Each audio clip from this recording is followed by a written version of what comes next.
प्रदायिनी त्वं स्तुता स्तुतये का वा भवन्तु परमोक्तयः। सर्वस्य बुद्धिरूपेण जनस्य हृदि संस्थिते स्वर्गापवर्गदे देवी नारायणि नमोऽस्तुते।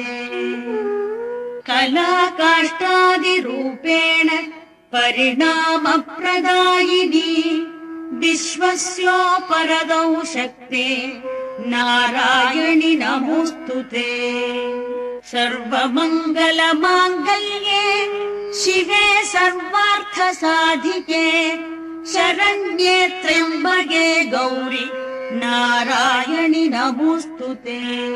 सृष्टिस्थितिविनाशानां शक्तिभूते सनातनी गुणाश्रये गुणमये नारायणि नमोऽस्तुते।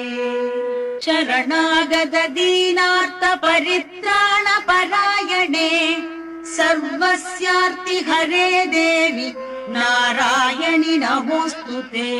हंसयुक्त विमानस्थे ब्रह्माणि रूपधारिणि कौशाम्बक्षरिके देवि नारायणि नमोऽस्तुते। त्रिशूलचन्द्राहिधरे महावृषभवाहिनि माहेश्वरी स्वरूपेण नारायणि नमोऽस्तुते। मयूरकुक्कुटवृते महाशक्तिधरे नघे कौमारी रूपसंस्थाने नारायणि नमोऽस्तुते। शङ्खचक्रगदाशार्ङ्ग गृहीत परमायुधे प्रसीद वैष्णवी रूपे नारायणि नमोऽस्तुते।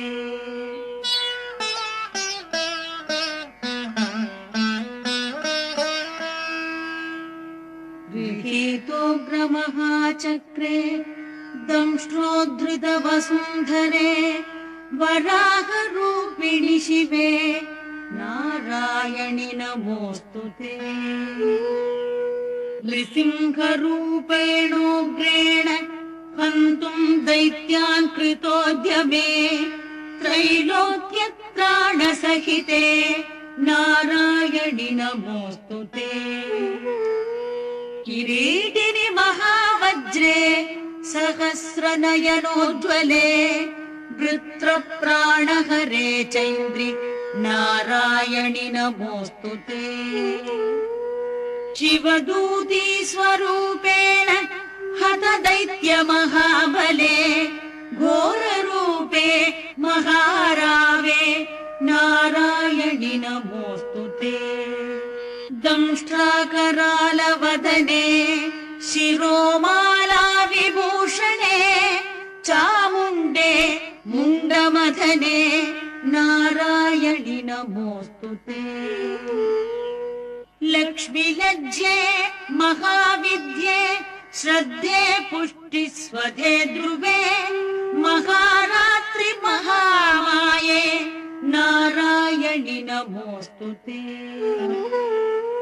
मेघे सरस्वति वरे भूति वाब्रवितामसि नियते त्वं प्रसीदेशे नारायणि नमोऽस्तुते। सर्वस्वरूपे सर्वेशे सर्वशक्ति समन्विते भयेभ्यस्त्राहि नो देवि दुर्गे देवि नमोऽस्तुते।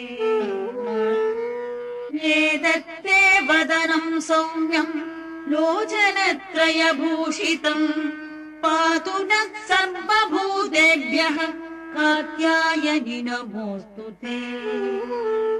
ज्वालाकरालवत्युग्रम् अशेषासुरसूदनम् त्रिशूलं पातु नो भीतेः भद्रकाली नमोऽस्तुते।